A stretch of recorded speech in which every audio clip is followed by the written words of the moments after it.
ಎಲ್ಲರಿಗೂ ನಮಸ್ಕಾರ. ಥಟ್ ಅಂತ ಹೇಳಿ ಕ್ವಿಜ್ ಕಾರ್ಯಕ್ರಮಕ್ಕೆ ತಮಗೆಲ್ಲ ಸ್ವಾಗತ. ಮನುಷ್ಯರಿಗೂ ಪ್ರಾಣಿಗಳಿಗೂ ಇರುವಂಥ ಬಹುಮುಖ್ಯವಾದ ವ್ಯತ್ಯಾಸ ಅಂತ ಹೇಳ್ತಂದರೆ, ಮನುಷ್ಯರಿಗೆ ತಮ್ಮ ನೆನಪುಗಳನ್ನು, ಅನುಭವಗಳನ್ನು ಒಂದಲ್ಲ ಒಂದು ರೀತಿಯಲ್ಲಿ ದಾಖಲಿಸಿ ಅದನ್ನು ಮುಂದಿನ ತಲೆಮಾರಿಗೆ ವರ್ಗಾಯಿಸೋದು. ಪ್ರಾಣಿಗಳಿಗೂ ಅನುಭವಗಳು ಇರುತ್ತವೆ, ನೆನಪುಗಳು ಇರುತ್ತವೆ, ನಿಜ. ಆದರೆ ಅದನ್ನು ಮುಂದಿನ ತಲೆಮಾರಿಗೆ ವರ್ಗಾಯಿಸುವ ವ್ಯವಸ್ಥೆ ಅವುಗಳಲ್ಲಿ ಇಲ್ಲ. ಆದರೆ ನಮ್ಮಲ್ಲಿ ಉಂಟು. ಹೇಗೆ ಆರಂಭವಾಯಿತು? ಬಹುಶಃ ಆರಂಭದಲ್ಲಿ ಅಜ್ಜ ಆದವನು ಮೊಮ್ಮಕ್ಕಳನ್ನು ಕೂರಿಸ್ಕೊಂಡು ಕಥೆಗಳನ್ನು ಹೇಳ್ತಾ ಇದ್ದ, ಹಾಡನ್ನು ಹಾಡ್ತಾ ಇದ್ದ, ಅಭಿನಯಿಸ್ತಾ ಇದ್ದ. ಆನಂತರ ಎಲ್ಲೋ ಒಂದು ಕಡೆಗೆ ತನ್ನ ಅನಿಸಿಕೆಗಳನ್ನು ಗುಹೆಗಳ ಮೇಲೆ ಚಿತ್ರಗಳ ರೂಪದಲ್ಲಿ ಬಿಡಿಸೋಕೆ ಶುರು ಮಾಡ್ದ. ಆನಂತರ ಕಲ್ಲುಗಳ ಮೇಲೆ ಬರೆಯೋಕೆ ಶುರು ಮಾಡೋದ್ರ ಜೊತೆಗೆ ಕೆತ್ತೋಕ್ಕೂ ಶುರು ಮಾಡ್ದ. ಹೀಗೆ ಬೆಳೀತಾ ಬೆಳೀತಾ ಒಂದು ಕಾಲದಲ್ಲಿ ಲಿಪಿ ಅನ್ನೋದು ಆವಿಷ್ಕಾರಗೊಂಡಾಗ ತನ್ನೆಲ್ಲ ಅನಿಸಿಕೆಗಳನ್ನು ಕತೆ ಕಾವ್ಯಗಳ ರೂಪದಲ್ಲಿ ಬರೀಲಿಕ್ಕೆ ಆರಂಭಿಸ್ತಾ ಅದು ಮುಂದಿನ ತಲೆಮಾರಿಗೆ ಮಾರ್ಗದರ್ಶನವನ್ನು ಕೊಡ್ತಾ ಇತ್ತು, ಅವರನ್ನು ತಿದ್ದಿ ತೀಡೋದಕ್ಕೆ ನೆರವಾಗ್ತಾ ಇತ್ತು.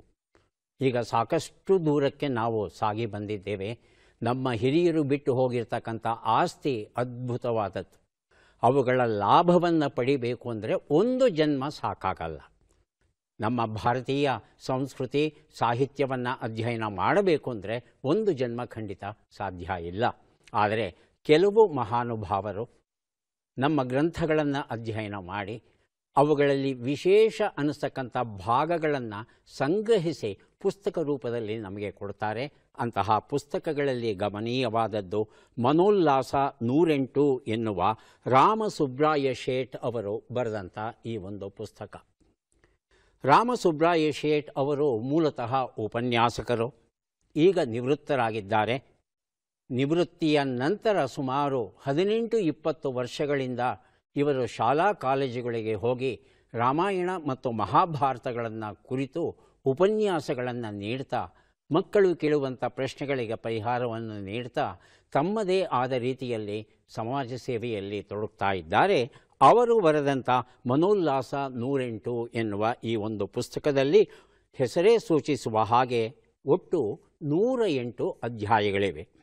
ಪ್ರತಿಯೊಂದು ಅಧ್ಯಾಯದಲ್ಲೂ ಸಹ 1.5 ಪುಟಕ್ಕಿಂತ ಹೆಚ್ಚಿನ ವಿಷಯ ಇಲ್ಲ. ಆ 1.5 ಪುಟದಲ್ಲೇ ತಾವು ಏನು ಹೇಳಬೇಕು ಅಂತ ಇದ್ದೇವೆ ಅದನ್ನು ಬಹಳ ಸಂಕ್ಷಿಪ್ತವಾಗಿ ಕಥಾರೂಪದಲ್ಲೋ ಮತ್ತೊಂದು ರೂಪದಲ್ಲೋ ಹೇಳಿ ಅದರಿಂದ ನಾವು ಕಲಿಬೇಕಾದ ಪಾಠ ಏನಿದೆ ಅದರ ಸಾರಾಂಶವನ್ನು ಕೊಡ್ತಾರೆ. ಉದಾಹರಣೆಗೆ ತಾಳ್ಮೆ ಕಲಿಸಿದ ಪಾಠ. ಸಂತ ಕಬೀರ್ ದಾಸ್ ಅವರು ಬಟ್ಟೆಗಳನ್ನು ನೇಯೋರು. ಒಂದು ಸೀರೆಯನ್ನು ನೇದಿರ್ತಾರೆ. ಪುಂಡರು ಬರ್ತಾರೆ. ಬಂದು ಎಷ್ಟು ಈ ಸೀರೆಯ ಬೆಲೆ ಅಂತಾರೆ. 10 ಹಣ ಅಂತಾರೆ. ಅವನು ಸೀರೆಯನ್ನು ಕತ್ತರಿಸ್ಬಿಡ್ತಾನೆ ಮಧ್ಯಕ್ಕೆ. ಒಬ್ಬ ಪುಂಡ ಈ ತುಂಡಿಗೆ ಎಷ್ಟು? 5 ಹಣ. ಇನ್ನೊಬ್ಬ ಇನ್ನೂ ಅದನ್ನು ಕತ್ತರಿಸ್ತಾನೆ. ಈ ಹಣಕ್ಕೆ ಈ ತುಂಡಿಗೆ ಎಷ್ಟು? 2 ಹಣ. ಅದನ್ನೂ ಕತ್ತರಿಸ್ತಾನೆ. ಅದನ್ನೂ ಕತ್ತರಿಸಿ ಹಾಕಿದಾಗ ಕೊನೆಯಲ್ಲಿ ಕೇಳ್ತಾನೆ, ಇದಕ್ಕೆ ಎಷ್ಟು? ಅದಕ್ಕೆ ಬೆಲೆ ಇಲ್ಲಪ್ಪ. ಅರೆ, ನಾನು ನಿಮ್ಮ ಸೀರೆನ ಹಾಳು ಮಾಡಿದ್ದೀನಿ, ದುಡ್ಡು ತೊಗೋಬೇಕು, ನೀವು ಎಷ್ಟು ಕೊಡಬೇಕು ಹೇಳಿ, ನಾನು ಕೊಡ್ತೀನಿ. ಇಲ್ಲಪ್ಪ, ನಾನು ನಿಮಗೆ ಸೀರೆಯನ್ನೂ ಮಾರಿಲ್ಲ. ಎಲ್ಲಿ ಮಾರಿದ್ದೀನಿ ಸೀರೆ? ಎಲ್ಲ ತುಂಡ ಕೆಳಗೆ ಬಿದ್ದಿದೆ ಅಲ್ವಾ? ಸೀರೆಯನ್ನು ಮಾರದೇ ಇರೋವಾಗ ನಾನು ಹೇಗೆ ಹಣ ತಗೊಳ್ಳಿ? ಆಗ ಹುಡುಗರಿಗೆ ಅನಿಸುತ್ತೆ, ಅರೆ ಎಷ್ಟು ತಾಳ್ಮೆ ಇದೆ ಇವರಿಗೆ. ಆಗ ಅವರು ಒಂದು ಪಾಠವನ್ನು ಕಲಿತು ಅಲ್ಲಿಂದ ಹೊರಡ್ತಾರಂತೆ. ಹೀಗೆ ಅನೇಕ ಅದ್ಭುತ ಕಥಾನಕಗಳನ್ನು ಒಳಗೊಂಡಂಥ ಕೃತಿ ಮನೋಲ್ಲಾಸ 108 ರಾಮಸುಬ್ರಾಯ ಶೇಟ್ ಬರೆದಿರುವಂಥದ್ದು. ಕಾರ್ಯಕ್ರಮವನ್ನು ಆರಂಭಿಸ್ತಾ ಇದ್ದೇವೆ. ಸ್ಪರ್ಧಿಗಳ ಪರಿಚಯ. ಮೊದಲ ಸ್ಪರ್ಧಿ. ನನ್ನ ಹೆಸರು ಆರನವಂತಯ್ಯ. ನಾನು ತುಮಕೂರು ಜಿಲ್ಲೆ ಶಿರಾ ತಾಲೂಕು ಉದ್ದಯ್ಯನಪಾಳ್ಯ ಗ್ರಾಮದಿಂದ ಬಂದಿದ್ದೇನೆ. ಹಾಗೂ ಮಂಡ್ಯ ಜಿಲ್ಲೆ ಮದ್ದೂರು ತಾಲೂಕು KM ದೊಡ್ಡಿ ಊರಿನಲ್ಲಿ ಒಂದು ಖಾಸಗಿ ಸಕ್ಕರೆ ಕಾರ್ಖಾನೆಯಲ್ಲಿ ಇಂಜಿನಿಯರ್ ಆಗಿ ಕೆಲಸ ಮಾಡ್ತಾ ಇದ್ದೇನೆ. ನನ್ನ ಅಭ್ಯಾಸಗಳು ದಿನಪತ್ರಿಕೆ ಓದೋದು, ಪದಬಂಧ ಬಿಡಿಸೋದು, ತಟ್ಟಂತ ಹೇಳಿ ಕಾರ್ಯಕ್ರಮವನ್ನು ವೀಕ್ಷಿಸೋದು. ಹನುಮಂತಯ್ಯ ಅವರಿಗೆ ಸ್ವಾಗತವನ್ನು ಕೋರ್ತಾ ಇದ್ದೇವೆ. ಮುಂದಿನ ಸ್ಪರ್ಧಿ. ಎಲ್ಲರಿಗೂ ನಮಸ್ಕಾರಗಳು. ನನ್ನ ಹೆಸರು BP ಮೈನಾವತಿ. ನಾನು ಹಾಸನದಿಂದ ಬಂದಿದ್ದೇನೆ. ನಾನು ನಿವೃತ್ತ ಮುಖ್ಯೋಪಾಧ್ಯಾಯಿನಿ. ನನ್ನ ಹವ್ಯಾಸಗಳು ಪುಸ್ತಕಗಳನ್ನು ಓದುವುದು ಮತ್ತು ಪದಬಂಧ ಸುಡುಕುಗಳನ್ನು ತುಂಬುವುದು. ಮೈನಾವತಿಯವರಿಗೆ ಸ್ವಾಗತವನ್ನು ಕೋರ್ತಾ ಇದ್ದೇವೆ ನಮ್ಮ ಮೂರನೆಯ ಸ್ಪರ್ಧಿ. ನಮಸ್ಕಾರ, ನನ್ನ ಹೆಸರು ಎಚ್ ಎಸ್ ಗಣೇಶ್. ನಾನು ಹಾಸನ ಜಿಲ್ಲೆ ಸಕಲೇಶಪುರ ತಾಲೂಕು ಹೆಬ್ಸಾಲೆ ಗ್ರಾಮದಿಂದ ಬಂದಿದ್ದೇನೆ. ವೃತ್ತಿಯಲ್ಲಿ ಕಾಫಿ ಬೆಳೆಗಾರ. ನನ್ನ ಹವ್ಯಾಸಗಳು ತಟ್ಟಂತ ಹೇಳಿ ಕಾರ್ಯಕ್ರಮವನ್ನು ವೀಕ್ಷಿಸುವುದು ಮತ್ತು ದಿನಪತ್ರಿಕೆಗಳನ್ನು ಓದುವುದು. ಗಣೇಶ್ ಅವರಿಗೆ ಸ್ವಾಗತವನ್ನು ಕೋರ್ತಾ ಇದ್ದೇವೆ. ಮೂವರು ಸಿದ್ಧವಾಗಿದ್ದರೆ ಕಾರ್ಯಕ್ರಮ ಆರಂಭಿಸೋಣ. ಮೊದಲಿಗೆ ನಿಯಮಗಳನ್ನು ಒಮ್ಮೆ ನೋಡಿಬಿಡೋಣ. ಒಟ್ಟು 10 ಪ್ರಶ್ನೆಗಳು. ಮೊದಲು ಬಜರ್ ಒತ್ತಿದವರಿಗೆ ಉತ್ತರ ನೀಡುವ ಅವಕಾಶ. ಪ್ರತಿ ಸರಿ ಉತ್ತರಕ್ಕೆ ಒಂದು ಪುಸ್ತಕ ಬಹುಮಾನ. ಆಯ್ಕೆಗಳು ಬರುವ ಮೊದಲೇ ಬಜರ್ ಒತ್ತಿ ಸರಿ ಉತ್ತರ ನೀಡಿದರೆ 2 ಪುಸ್ತಕ ಬಹುಮಾನ. 100 ಅಂಕ ಗಳಿಸಿದವರಿಗೆ ಒಂದು ಪುಸ್ತಕ ವಿಶೇಷ ಬಹುಮಾನ. ನಕಾರಾತ್ಮಕ ತಂತ್ರಗಳಿಗೆ ಅವಕಾಶವಿಲ್ಲ. ಕಾರ್ಯಕ್ರಮದ ಮೊದಲ ಪುಸ್ತಕ, ಮೊದಲ ಪ್ರಶ್ನೆಯನ್ನು ಈಗ ನೋಡೋಣ. ಸಮರ್ಪಣೆ ಕನ್ನಡ ಕಾದಂಬರಿ, GK ಐತಾಳ್ ಬರೆದಿರುವಂಥದ್ದು. ಮೊದಲ ಪ್ರಶ್ನೆ ಈಗ ಬಂತು. ಪ್ರಶ್ನೆಯನ್ನು ನೋಡೋಣ. ಭಾರತದಲ್ಲಿ ವಿಶ್ವ ಕರಕುಶಲ ನಗರ ವರ್ಲ್ಡ್ ಕ್ರಾಫ್ಟ್ ಸಿಟಿ ಅಭಿಧಾನಕ್ಕೆ ಯಾವ ನಗರವನ್ನು ಪರಿಶೀಲಿಸಲಾಗುತ್ತಿದೆ? ಆಯ್ಕೆಗಳನ್ನು ನೋಡೋಣ. ವಾರಾಣಸಿ, ಸೂರತ್, ಶ್ರೀನಗರ, ಕಂಚಿ. ಮೊದಲಿಗೆ ಹನುಮಂತಯ್ಯ, ಆನಂತರ ಮೈನಾವತಿ. ವಾರಣಾಸಿ ಅಂತ ಹೇಳ್ತಾ ಇದ್ದಾರೆ. ವಾರಾಣಸಿ ಎರಡನೇದು ಉತ್ತರ. ಮೈನಾವತಿ ಉತ್ತರವನ್ನು ನೋಡೋಣ.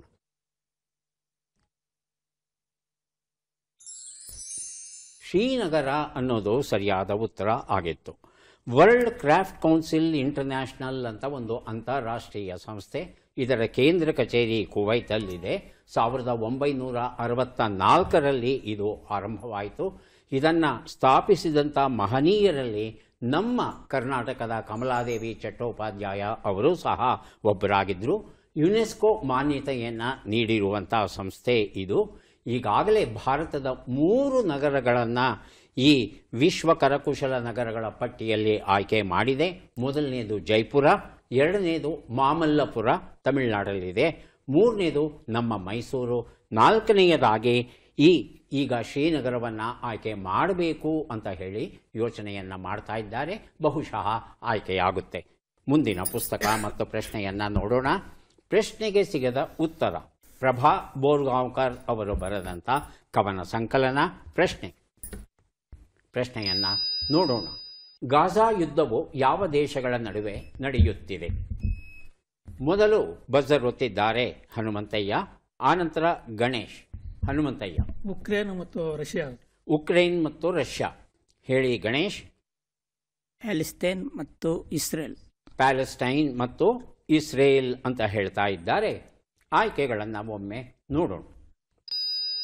Ukraine, Palestine, Ukraine, Russia, Israel, Russia, Israel, Palestine.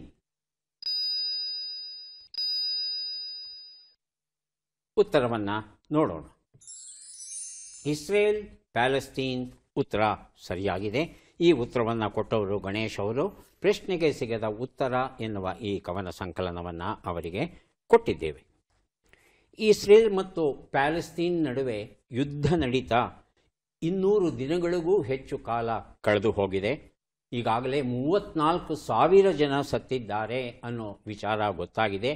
ಹೀಗೆ ಸತ್ತಂಥವರಲ್ಲಿ 72%ಕ್ಕಿಂತಲೂ ಹೆಚ್ಚು ಜನ ಹೆಣ್ಣು ಮಕ್ಕಳು ಮತ್ತು ಚಿಕ್ಕ ಚಿಕ್ಕ ಮಕ್ಕಳು ಆಗಿದ್ದಾರೆ ಅನ್ನೋ ವಿಚಾರ ನಿಜಕ್ಕೂ ಕಳವಳಕಾರಿಯಾಗಿದೆ.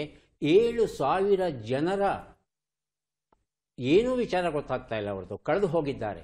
ಅವರು ನಿಜಕ್ಕೂ ಸತ್ತು ಹೋಗಿದ್ದಾರಾ ಅಥವಾ ಸೆರೆಯಲ್ಲಿದ್ದಾರಾ ಈ ಬಗ್ಗೆ ಮಾಹಿತಿ ಇಲ್ಲ. ಸುಮಾರು 90,000 ಮನೆಗಳು ಧ್ವಂಸ ಆಗಿದೆಯಂತೆ. ವಿಶ್ವಸಂಸ್ಥೆ ಈ ಬಗ್ಗೆ ಅಪಾರ ಕಳಕಳಿಯನ್ನು ವ್ಯಕ್ತಪಡಿಸಿದೆ. ಯುದ್ಧ ಬೇಗ ಮುಗಿಲಿ ಅಂತ ನಾವು ಸಹ ಆಶಿಸೋಣ. ಮುಂದಿನ ಪುಸ್ತಕ ಮತ್ತು ಪ್ರಶ್ನೆ ಎಚ್ ಶ್ರೀಧರ ರಾವ್ ಅವರು ಬರೆದಂಥ ಪುಸ್ತಕ 7 ಸಹೋದರಿಯರು 21 ದಿನಗಳು. ಪ್ರಶ್ನೆ: ಟೀನಾ ಫ್ಯಾಕ್ಟರ್ ಯಾವ ಕ್ಷೇತ್ರಕ್ಕೆ ಸಂಬಂಧಿಸಿದೆ? ಆಯ್ಕೆಗಳನ್ನು ನೋಡೋಣ. ಹೂಡಿಕೆ ಇನ್ವೆಸ್ಟ್ಮೆಂಟ್, ಉಲ್ಕಾಪಾತ ಮೀಟಿಯೋರ್ ಶೋವರ್. ಎಲ್ಲಿನೋ ಹೇಳಿ ಗಣೇಶ್. ಹೂಡಿಕೆ ಆಯ್ಕೆ 1 ಹೂಡಿಕೆ ಅಂತ ಹೇಳ್ತಾ ಇದ್ದಾರೆ. ಆಯ್ಕೆ 3 ಎಲ್ನಿನೋ ಪರಿಣಾಮ. ಆಯ್ಕೆ 4 ಮಳೆಯ ವಿತರಣೆ. ಹನುಮಂತಯ್ಯ. ಮಳೆಯ ವಿತರಣೆ. ಉತ್ತರವನ್ನು ನೋಡೋಣ. ಹೂಡಿಕೆ ಇನ್ವೆಸ್ಟ್ಮೆಂಟ್ ಅನ್ನೋದು ಸರಿಯಾದ ಉತ್ತರ. 7 ಸಹೋದರಿಯರು 21 ದಿನಗಳು ಈ ಒಂದು ಪುಸ್ತಕವನ್ನು ಅವರಿಗೆ ಕೊಟ್ಟಿದ್ದೇವೆ. ಟೀನಾ ಅಂದರೆ ಏನು ಅಂತ ತಿಳ್ಕೋಬೇಕಾಗುತ್ತೆ. There is no alternative. ಈ ಟೀನಾ ಎನ್ನುವ ಶಬ್ದದ ಅರ್ಥ ದೆರ್ ಈಸ್ ನೋ ಆಲ್ಟರ್ನೇಟಿವ್, ಬೇರೆ ದಾರಿ ಇಲ್ಲಪ್ಪ, ಉಳಿದಿರೋದು ಒಂದೇ ಒಂದು ದಾರಿ. ಏನು ಒಂದೇ ಒಂದು ದಾರಿ? ಬೇರೆ ದಾರಿ ಯಾಕೆ ಇಲ್ಲ ಅಂದರೆ, ಹಣ ಇರ್ತಕ್ಕಂಥ ಜನ ಎಲ್ಲಾದರೂ ಅದನ್ನು ಹೂಡಿಕೆ ಮಾಡಿ ಹೆಚ್ಚು ಲಾಭ ಬರುವ ಹಾಗೆ ಅವರು ಪ್ರಯತ್ನಿಸ್ತಾ ಇರ್ತಾರೆ. ಹಾಗೆ ಹೂಡಿಕೆ ಮಾಡಬೇಕಾದ್ರೆ ಒಬ್ಬೊಬ್ಬರು ಒಂದೊಂದು ಕ್ಷೇತ್ರವನ್ನು ಆಯ್ಕೆ ಮಾಡ್ಕೋಬೋದು. ಕೆಲವರು ರಿಯಲ್ ಎಸ್ಟೇಟನ್ನು ಆರಂಭಿಸಬಹುದು, ಕೆಲವರು ಕಾರ್ಖಾನೆಗಳಲ್ಲಿ ತಗೋಬಹುದು, ಬಾಂಡ್ಸ್ಗಳು ತಗೋಬಹುದು, ಮ್ಯೂಚುವಲ್ ಫಂಡ್ಗಳಲ್ಲಿ ತೊಡಗಿಸಬಹುದು. ಹೀಗೆ ಒಬ್ಬೊಬ್ಬರು ಒಂದೊಂದು ರೀತಿ ತೊಡಗಿಸ್ತಾರೆ. ಆದರೆ ಈಗ ಸದ್ಯಕ್ಕೆ ಎಲ್ಲರ ಅಭಿಪ್ರಾಯ ಚಿನ್ನದ ಮೇಲೆ ಹಣವನ್ನು ತೊಡಗಿಸಿದ್ರೆ ಹೆಚ್ಚು ಲಾಭ ಬರುತ್ತೆ ಅಂತ ತಿಳ್ಕೊಂಡು ಹೆಚ್ಚು ಚಿನ್ನವನ್ನು ಕೊಂಡ್ಕೊಳ್ಳಿಕ್ಕೆ ಶುರು ಮಾಡಿದಾಗ ಚಿನ್ನದ ಬೆಲೆ ಹಠಾತ್ತನೆ ಗಗನಕ್ಕೆ ಏರಿದೆ. ಇದು ಬದಲಾವಣೆಯಾಗ್ತಾನೆ ಹೋಗುತ್ತೆ. ಹಾಗಾಗಿ ಟೀನಾ ಫ್ಯಾಕ್ಟರ್ ಬಗ್ಗೆ ಸ್ವಲ್ಪ ಗಮನ ಹರಿಸಿದ್ರೆ ಸುಲಭವಾಗಿ ನಮ್ಮ ಸಂಪತ್ತನ್ನು ದ್ವಿಗುಣಗೊಳಿಸ್ಕೋಬಹುದು. ಮುಂದಿನ ಪುಸ್ತಕ ದೇವರಾಯನ ದುರ್ಗ ದಿವ್ಯ ದರ್ಶನ, ಶ್ರೀ KG ಲಕ್ಷ್ಮೀನಾರಾಯಣಪ್ಪ ಬರೆದಿರುವಂಥದ್ದು. ಪ್ರಶ್ನೆ: ಬಿ ಸರೋಜಾದೇವಿ ಎಷ್ಟು ದಶಕಗಳಿಂದ ಚಿತ್ರರಂಗದಲ್ಲಿ ಅಭಿನಯಿಸುತ್ತಿದ್ದಾರೆ? ಆಯ್ಕೆಗಳನ್ನು ನೋಡೋಣ. 5 ದಶಕಗಳು. ಹೇಳಿ ಗಣೇಶ್. 6. ಆಯ್ಕೆ 2 6 ದಶಕಗಳು. ಆಯ್ಕೆ 3 4 ದಶಕಗಳು. ಆಯ್ಕೆ 4 7 ದಶಕಗಳು. ಎರಡನೇದಾಗಿ ಹನುಮಂತಯ್ಯ. 5 ದಶಕಗಳು. 5 ದಶಕ. ಆಯ್ಕೆ 1. ಉತ್ತರವನ್ನು ನೋಡೋಣ. ಆದರೆ ಸರಿಯಾದ ಉತ್ತರ 7 ದಶಕಗಳಿಂದ ಅವರು ಅಭಿನಯಿಸ್ತಾ ಇದ್ದಾರೆ. 1955ರಲ್ಲಿ ಮಹಾಕವಿ ಕಾಳಿದಾಸ ಎನ್ನುವ ಕನ್ನಡ ಚಿತ್ರದಲ್ಲಿ ಅವರು ಅಭಿನಯಿಸ್ತಾರೆ. ಅಲ್ಲಿ ಅವರ ಅಭಿನಯ ಆರಂಭವಾಗಿ 2019ರವರೆಗೆ ಅದು ಮುಂದುವರ್ಕೊಂಡು ಬಂದಿದೆ. 2019ರಲ್ಲಿ ನಟ ಸಾರ್ವಭೌಮ ಎನ್ನುವ ಚಿತ್ರದಲ್ಲಿ ಅವರು ಪುನೀತ್ ರಾಜ್ಕುಮಾರ್ ಜೊತೆ ಅಭಿನಯಿಸಿದ್ರು. 200ಕ್ಕೂ ಹೆಚ್ಚು ಚಿತ್ರಗಳಲ್ಲಿ ಈಗಾಗಲೇ ಅವರು ತಮ್ಮ ಅಭಿನಯವನ್ನು ಪೂರ್ಣಗೊಳಿಸಿದ್ದಾರೆ. ಈಗ ವಿಶ್ರಾಂತ ಜೀವನವನ್ನು ನಡೆಸ್ತಾ ಇದ್ದಾರೆ ನಮ್ಮ ಬೆಂಗಳೂರು ನಗರದಲ್ಲಿ. ಮುಂದಿನ ಪುಸ್ತಕ ನೆನಪಿನ ಋತುಗಳಲ್ಲಿ ಡಾಕ್ಟರ್ KG ಲಕ್ಷ್ಮೀನಾರಾಯಣಪ್ಪ ಬರೆದಿರುವಂಥದ್ದು. ಪ್ರಶ್ನೆಯನ್ನು ನೋಡೋಣ. ಬಿಟ್ಟ ಅಕ್ಷರಗಳನ್ನು ತುಂಬಿ. ಅಕ್ಷರಗಳು: ಮೈ, ನ, ಮ, ಗೆ, ವು. ಮೈಸೂರು ಮಲ್ಲಿಗೆ ಹೂವು. ಸರ್, ಸರಿಯಾಗಿ 10 ಅಕ್ಷರ ಇರಬೇಕು ತಮ್ಮ ಉತ್ತರದಲ್ಲಿ. ಉತ್ತರ ಕೊಡೋ ಭರದಲ್ಲಿ 1-2 ಅಕ್ಷರ ಬಿಡೋ ಸಾಧ್ಯತೆ ಇರುತ್ತೆ. ಒಂದು ಸಲ ಯೋಚನೆ ಮಾಡಿ 10 ಅಕ್ಷರಗಳನ್ನು ಕೊಟ್ಟುಬಿಡಿ.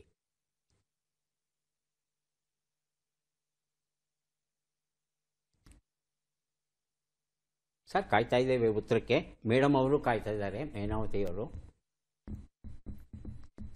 ಮೈನಾವತಿ. ಮೈಸೂರಿನ ಮಲ್ಲಿಗೆಯ ಹೂವು. ಮೈಸೂರಿನ ಮಲ್ಲಿಗೆಯ ಹೂವು. ಉತ್ತರವನ್ನು ನೋಡೋಣ. ಮೈಸೂರಿನ ಮಲ್ಲಿಗೆಯ ಹೂವು. ನೆನಪಿನ ಋತುಗಳಲ್ಲಿ ಈ ಒಂದು ಪುಸ್ತಕವನ್ನು ಮೈನಾವತಿ ಅವರಿಗೆ ಕೊಟ್ಟಿದ್ದೇವೆ. ಕರ್ನಾಟಕದ ಕಬೀರ ಸಂತ ಶಿಶುನಾಳ ಶರೀಫ. ಸಂಕಲನಕಾರರು UN ಸಂಗನಾಳ ಮಠ್. ಪ್ರಶ್ನೆ: ಈ ಕೆಳಗಿನ ಲೆಕ್ಕಗಳನ್ನು ಪೂರ್ಣಗೊಳಿಸಿ ಉತ್ತರ ಕೂಡಿ ಅಂತಿಮ ಉತ್ತರವನ್ನು ನೀಡಿ. ಲೆಕ್ಕಗಳು ಈಗ ಬಂದಿವೆ. 46 ಕೂಡು 35, 68 ಕಳೆ 41, 20 ಗುಣಿಸು 9, 200 ಭಾಗಿಸು 8.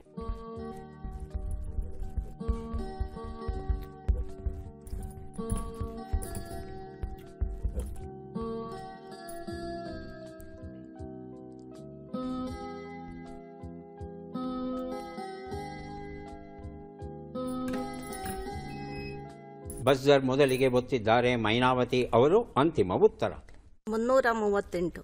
338.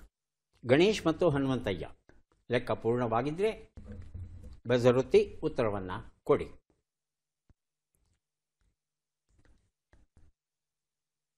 ಇನ್ನು ಲೆಕ್ಕವನ್ನು ಮಾಡ್ತಾನೇ ಇದ್ದಾರೆ. 213 ಹೇಳಿ. 213 ಉತ್ತರವನ್ನು ನೋಡ್ತಾ, ತಮ್ಮದು ಉತ್ತರ ಬಂತ? 313. 313 ಉತ್ತರವನ್ನು ನೋಡ್ತಾ ಹೋಗೋಣ. ಒಂದು ಉತ್ತರ 81, 27, 180, 25 ಎಲ್ಲವನ್ನ ಕೂಡಿದ್ರೆ 313 ಉತ್ತರ ಬಂದಿದೆ. ಈ ಉತ್ತರವನ್ನು ಗಣೇಶ್ ಕೊಟ್ರ? ಕೊಟ್ಟಿಲ್ಲ. ಈ ಉತ್ತರವನ್ನು ಕೊಟ್ಟದ್ದು ಹನುಮಂತಯ್ಯ ಅವರು. ಹನುಮಂತಯ್ಯ ಅವರಿಗೆ ಸಂತ ಶಿಶುನಾಳ ಶರೀಫ ಎನ್ನುವ ಈ ಒಂದು ಪುಸ್ತಕವನ್ನು ಕೊಟ್ಟಿದ್ದೇವೆ. ಈಗ ಕೊಡ್ತಾ ಇದ್ದೇವೆ MS ಶಂಕರನಾರಾಯಣ ರಾವ್ ಅವರು ಬರೆದಂಥ ಭಕ್ತಿ ಸಿಂಚನ ಎನ್ನುವ ಪುಸ್ತಕ. ನಮ್ಮ ಪ್ರಶ್ನೆ, ಈ ಹೂವನ್ನು ಗುರುತಿಸಿ, ಚಿತ್ರವನ್ನು ನೋಡೋಣ.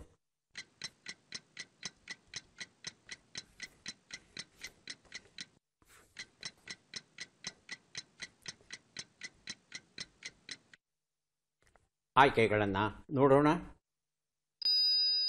Oleander, crossandra, amaranth, periwinkle. ಮೊದಲಿಗೆ ಬಸರುತ್ತಿದ್ದಾರೆ ಹನುಮಂತಯ್ಯ. ಪೆರಿವಿಂಕಲ್ ಅಂತ ಹೇಳ್ತಾ ಇದ್ದಾರೆ. ಎರಡನೇದಾಗಿ ಯಾರಾದರೂ ಬಸರುತ್ತಬಹುದು? ಹೇಳಿ ಗಣೇಶ್. Second one. ಎರಡನೇದು ಕ್ರಸಾಂಡ್ರಾ ಅಂತ ಹೇಳ್ತಾ ಇದ್ದಾರೆ. ಮೈನಾವತಿ ಯಾವುದೇ? ಕ್ರಸಾಂಡ್ರಾ. ಉತ್ತರವನ್ನು ನೋಡೋಣ.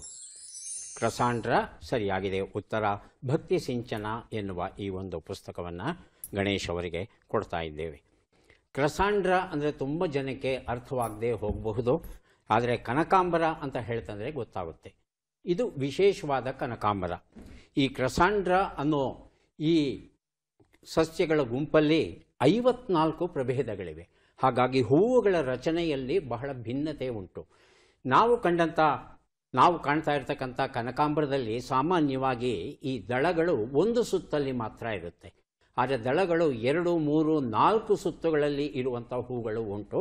ಹಾಗಾಗಿ ಇವೆಲ್ಲವನ್ನೂ ನಾವು ಕನಕಾಂಬರ ಅಂತ ಕರೆಯೋದಿಲ್ಲ. ಹಾಗಾಗಿ ಮೂಲ ಹೆಸರು ಕ್ರಸಾಂಡ್ರಾ ಅನ್ನೋದನ್ನೇ ನಾವು ಬಳಸ್ತೇವೆ. ಇದಕ್ಕೆ ಫೈರ್ ಕ್ರ್ಯಾಕರ್ ಪ್ಲ್ಯಾಂಟ್ ಅಂತ ಕರೀತಾರೆ ಇಂಗ್ಲೀಷಲ್ಲಿ. ಫೈರ್ ಕ್ರ್ಯಾಕರ್ ಪ್ಲ್ಯಾಂಟ್ ಅಂದರೆ ಏನಪ್ಪ ಇದು? ಬೆಂಕಿ ಕ್ರ್ಯಾಕರ್ ಜೊತೆಗೆ ಪಟಾಕಿ, ಬೆಂಕಿ ಪಟಾಕಿಯ ಗಿಡನ ಏನಿದು ಅಂತ ಯೋಚನೆ ಮಾಡ್ತಂದರೆ ಅದರ ಬೀಜಗಳು, ಬೀಜ ಪ್ರಸಾರದ ಪ್ರಕ್ರಿಯೆ ಇದೆಯಲ್ಲ, ಅದು ಈ ಫೈರ್ ಕ್ರ್ಯಾಕರ್ ಅನ್ನೋ ಒಂದು ಅಭಿಧಾನವನ್ನು ನೀಡಿದೆ ಇದಕ್ಕೆ. ಯಾಕಂದರೆ ಒಣಗಿಬಿಡುತ್ತೆ, ಇದು ಚೆನ್ನಾಗಿ ಒಣಗಿಬಿಡುತ್ತೆ ಬೀಜ. ಇದ್ದಕ್ಕಿದ್ದಂಗೆ ಮಧ್ಯಾಹ್ನದ ಹೊತ್ತಲ್ಲಿ ಮಠ ವಿಪರೀತ ಬಿಸಿಲಿರುತ್ತಲ್ಲ, ಆ ಬಿಸಿಲು ಟೈಮಲ್ಲಿ ಫಟ್ ಅಂತ ಒಡೆಯುತ್ತೆ. ಒಡೆದ ಕೂಡಲೇ ಎಷ್ಟು ವೇಗವಾಗಿ ಆ ಬೀಜ ಚಿಮ್ಮುತ್ತೆ ಅಂದರೆ, ಹತ್ತಿರದಲ್ಲಿ ನಾವೇನಾದರೂ ನಿಂತಿದ್ರೆ ನಮಗೆ ಗಾಯ ಆಗುವ ಮಟ್ಟಿಗೆ ಅದು ತನ್ನ ಬೀಜವನ್ನು ಚಿಮ್ಮುತ್ತೆ. ಚಿಮ್ಮುವಾಗ ಪಟಾಕಿ ಹೊಡೆದ ಹಾಗೆ, ಚಿನ್ಕೊಳ್ಳಿ ಪಟಾಕಿ ಹೊಡೆದ ಹಾಗೆ ಶಬ್ದವೂ ಬರುತ್ತೆ. ಹಾಗಾಗಿ ಇದನ್ನು ಫೈರ್ ಕ್ರಾಕರ್ ಪ್ಲ್ಯಾಂಟ್ ಅಂತ ಕರೀತಾರೆ. ಮುಂದಿನ ಪುಸ್ತಕ ಮುಕ್ತಕ ಮಂದಾರ. GN ಶ್ಯಾಮಸುಂದರ್ ಇದನ್ನು ಬರೆದಿದ್ದಾರೆ. ನಮ್ಮ ಪ್ರಶ್ನೆಯನ್ನು ನೋಡೋಣ. ಈ ಅಕ್ಷರಗಳನ್ನು ಸರಿಯಾಗಿ ಜೋಡಿಸಿ.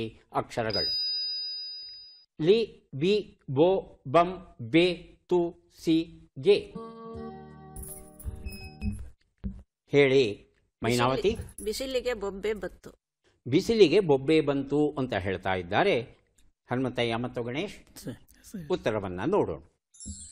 ಬಿಸಿಲಿಗೆ ಬಂತು ಬೊಬ್ಬೆ, ಬಿಸಿಲಿಗೆ ಬೊಬ್ಬೆ ಬಂತು.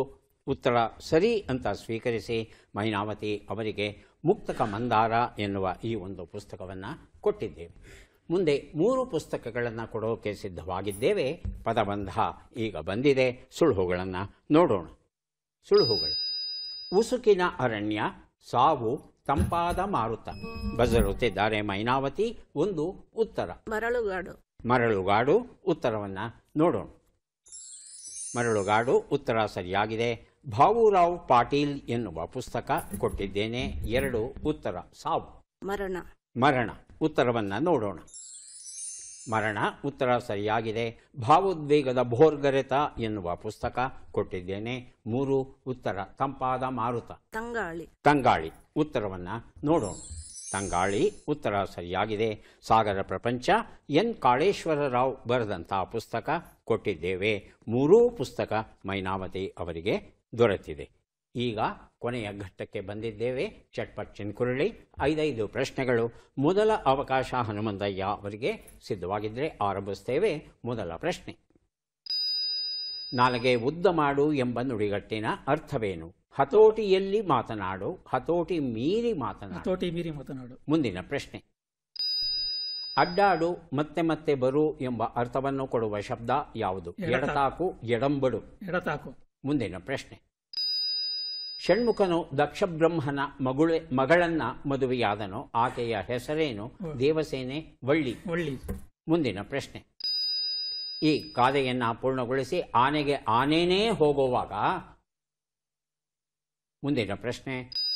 ಈ ಒಗಟನ್ನು ಬಿಡಿಸಿ ಅಡ್ಡಗೋಡೆ ಮೇಲೆ ದೊಡ್ಡಪ್ಪ ಮಲ್ಗವನೆ. ಕುಂಬಳಕಾಯಿ. ದೀಪ. ದೀಪ. ದೀಪ. ಉತ್ತರವನ್ನು ನೋಡ್ತಾ ಹೋಗೋಣ. 1 ಉತ್ತರ. ನಾಲಿಗೆ ಉದ್ದ ಮಾಡು, ಹತೋಟಿ ಮೀರಿ ಮಾತನಾಡು. ಉತ್ತರ ಸರಿಯಾಗಿದೆ. 2 ಉತ್ತರ. ಅಡ್ಡಾಡು, ಎಡತಾಕು. ಸರಿಯಾಗಿದೆ. 3 ಉತ್ತರ. ದೇವಸೇನೆ ಆಗಿತ್ತು. ವಳ್ಳಿ ಈಕೆ ಬುಡಕಟ್ಟಿನ ಹೆಣ್ಣು ಮಗಳು. ಆಕೆಯನ್ನು ಮದುವೆ ಆಗ್ತಾನೆ. 2ನೇ ಮದುವೆ ಕುಮಾರಸ್ವಾಮಿ. 4ನೇ ಪ್ರಶ್ನೆಗೆ ಉತ್ತರ. ಆನೆಗೆ ಆನೆನೇ ಹೋಗುವಾಗ ಬಾಲಕ್ಕೆ ಬಡದಾಡದ್ರಂತೆ ಅನ್ನೋದು ಸರಿಯಾದ ರೂಪ. 5ನೇ ಪ್ರಶ್ನೆಗೆ ಉತ್ತರ. ಇದು ತೊಲೆ, ಮರದ ತೊಲೆ ಆಗಿತ್ತು. 2 ಪ್ರಶ್ನೆಗೆ ತಾವು ಸರಿಯಾದ ಉತ್ತರವನ್ನು ಕೊಟ್ಟಿದ್ದೀರಾ. 2 ಪುಸ್ತಕಗಳನ್ನು ತಮಗೆ ಕೊಡ್ತಾ ಇದ್ದೇವೆ. ಈಗ ಮೈನಾವತಿ ಅವರಿಗೆ ಅವಕಾಶ. ಸಿದ್ಧವಾಗಿದ್ದೀರಾ? ಮೊದಲ ಪ್ರಶ್ನೆ.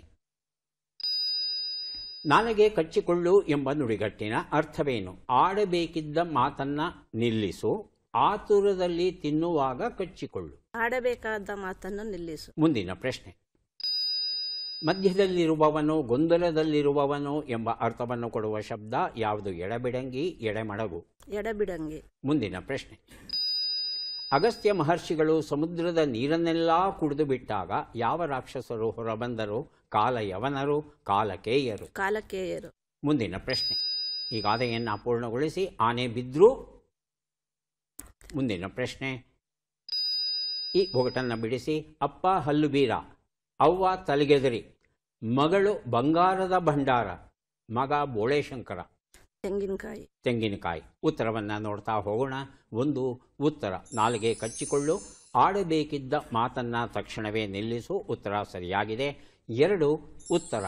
ಎಡಬಿಡಂಗಿ ಸರಿಯಾಗಿದೆ. 3 ಉತ್ತರ. ಕಾಲಕೇಯರು ಸರಿಯಾಗಿದೆ. 4 ಉತ್ತರ. ಆನೆ ಬಿದ್ದರೂ ಆಳೆತ್ತರ. 5ನೇ ಪ್ರಶ್ನೆಗೆ ಉತ್ತರ. ಇದು ಹಲಸಿನ ಹಣ್ಣಿನ ವರ್ಣನೆ ಆಗಿತ್ತು. 3 ಪ್ರಶ್ನೆಗೆ ತಾವು ಸರಿಯಾದ ಉತ್ತರ ಕೊಟ್ಟಿದ್ದೀರಿ. 3 ಪುಸ್ತಕಗಳನ್ನು ತಮಗೆ ಕೊಡ್ತಾ ಇದ್ದೇವೆ. ಈಗ ಅವಕಾಶ ಗಣೇಶ್ ಅವರಿಗೆ ಬರ್ತಾ ಇದೆ. ಸಿದ್ಧವಾಗಿದ್ದರೆ ಆರಂಭಿಸ್ತೇವೆ. ಮೊದಲ ಪ್ರಶ್ನೆ. ನಾಲಿಗೆ ಚಪ್ಪರಿಸು ಎಂಬ ನುಡಿಗಟ್ಟಿನ ಅರ್ಥವೇನು? ಇಚ್ಛೆ ಪಡು, ಚೇಷ್ಟೆಯನ್ನು ಮಾಡು. ಚೇಷ್ಟೆಯನ್ನು ಮಾಡು. ಮುಂದಿನ ಪ್ರಶ್ನೆ. ಅಡಚಣೆ, ಅಡ್ಡಿ ಎಂಬ ಅರ್ಥವನ್ನು ಕೊಡುವ ಶಬ್ದ ಯಾವುದು? ಎಡರು, ಸೊಡರು. ಎಡರು. ಮುಂದಿನ ಪ್ರಶ್ನೆ. ಹರಿಶ್ಚಂದ್ರನ ಮಡದಿ ಚಂದ್ರಮತಿಯನ್ನ ಕಾಶಿಯಲ್ಲಿ ಯಾರು ಕೊಂಡುಕೊಂಡರು? ಕಾಲಕೌಶಿಕ, ದೇವಕೌಶಿಕ. ಕಾಲಕೌಶಿಕ. ಮುಂದಿನ ಪ್ರಶ್ನೆ. ಈ ಗಾದೆಯನ್ನು ಪೂರ್ಣಗೊಳಿಸಿ ಆನೆಯನ್ನೇ ತಿನ್ನೋನಿಗೆ. ಮುಂದಿನ ಪ್ರಶ್ನೆ. ಈ ಒಗಟನ್ನು ಬಿಡಿಸಿ ಅಮ್ಮನ ನೀಲಿ ಸೀರೆಯ ನೆರಿಗೆ ಎಣಿಸಲಾಗದ್ದು. ತಲೆಕೂದಲು. ಉತ್ತರವನ್ನು ನೋಡ್ತಾ ಹೋಗೋಣ. 1 ಉತ್ತರ. ನಾಲಿಗೆ ಚಪ್ಪರಿಸು, ಇಚ್ಛೆ ಪಡು. 2ನೇ ಪ್ರಶ್ನೆಗೆ ಉತ್ತರ. ಅಡಚಣೆ, ಅಡ್ಡಿ, ಎಡರು. ಉತ್ತರ ಸರಿಯಾಗಿದೆ. 3ನೇ ಪ್ರಶ್ನೆಗೆ ಉತ್ತರ. ಕಾಲಕೌಶಿಕ ಸರಿಯಾಗಿದೆ. 4ನೇ ಪ್ರಶ್ನೆಗೆ ಆನೆಯನ್ನೇ ತಿನ್ನೋನಿಗೆ ಆಡು ಸಾಟಿಯೇ. 5ನೇ ಪ್ರಶ್ನೆಗೆ ಉತ್ತರ. ಸಮುದ್ರದ ಅಲೆಗಳ ವರ್ಣನೆ ಆಗಿತ್ತು. 2 ಪ್ರಶ್ನೆಗಳಿಗೆ ತಾವು ಸರಿಯಾದ ಉತ್ತರ ಕೊಟ್ಟಿದ್ದೀರಾ. 2 ಪುಸ್ತಕಗಳನ್ನು ತಮಗೆ ಕೊಡ್ತಾ ಇದ್ದೇವೆ. ಯಾರಿಗೆ ಎಷ್ಟು ಪುಸ್ತಕ ಬಂದಿದೆ ಅದನ್ನು ನೋಡುವ ಸಮಯ ಈಗ ಬಂತು. ಹನುಮಂತಯ್ಯ ಅವರಿಗೆ 3 ಪುಸ್ತಕ ದೊರೆಯುತ್ತಾ ಇದೆ. ಪುಸ್ತಕಗಳನ್ನು ಸ್ವೀಕರಿಸಿ ಕಾರ್ಯಕ್ರಮದಲ್ಲಿ ಭಾಗಿಯಾಗಿದ್ದಕ್ಕೆ ತಮಗೆ ಧನ್ಯವಾದಗಳನ್ನು ಅರ್ಪಿಸ್ತಾ ಇದ್ದೇವೆ.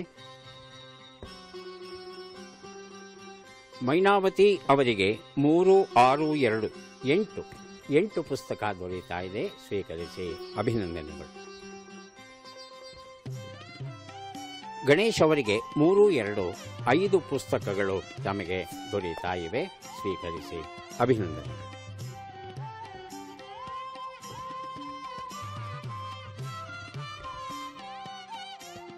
ನಮ್ಮ ಸೌರಮಂಡಲದಲ್ಲಿ ಅತ್ಯಂತ ಚಿಕ್ಕ ಗ್ರಹ ಪ್ಲೂಟೋ ಅಂತ ಸ್ಥಾನವನ್ನು ಕೊಟ್ಟಿದ್ವಿ. ಆ ಸ್ಥಾನವನ್ನು ಕಿತ್ಕೊಂಡ್ಬಿಟ್ವಿ. ಆದರೆ ಪ್ಲೂಟೋ ಅನ್ನೋ ಹೆಸರು ಹೇಗೆ ಬಂತು ಅನ್ನೋದು ಕುತೂಹಲ. 11 ವರ್ಷದ ಹೆಣ್ಣು ಮಗಳು ಹೇಳ್ತಾಳೆ, ಪ್ಲೂಟೋ ಅಂತ ಹೆಸರಿಡಿ. ಯಾಕಂದರೆ ಕಾಮಿಕ್ ಪುಸ್ತಕದಲ್ಲಿ ಒಂದು ನಾಯಿಯ ಹೆಸರು ಪ್ಲೂಟೋ, ಅದು ಆ ಮಗುವಿಗೆ ಬಹಳ ಇಷ್ಟ. ಹಾಗಾಗಿ ಅಮೆರಿಕ ಸರ್ಕಾರಕ್ಕೆ ಬರೀತಾಳೆ, ಪ್ಲೂಟೋ ಅಂತ ಹೆಸರಿಡಿ, ಈ ನೀವು ಹೊಸದಾಗಿ ಕಂಡಿರ್ತಕ್ಕಂಥ ಆಕಾಶಕಾಯಕ್ಕೆ ಅಂತಾಳೆ. ಹಾಗಾಗಿ ಪ್ಲೂಟೋ ಅನ್ನೋ ಹೆಸರನ್ನು ಇಡ್ತಾರಂತೆ. 11 ವರ್ಷದ ಹುಡುಗಿ ಮಾಡಿದಂಥ ನಾಮಕರಣ ಪ್ಲೂಟೋ. ಮತ್ತೆ ಭೇಟಿಯಾಗೋಣ. ನಮಸ್ಕಾರ.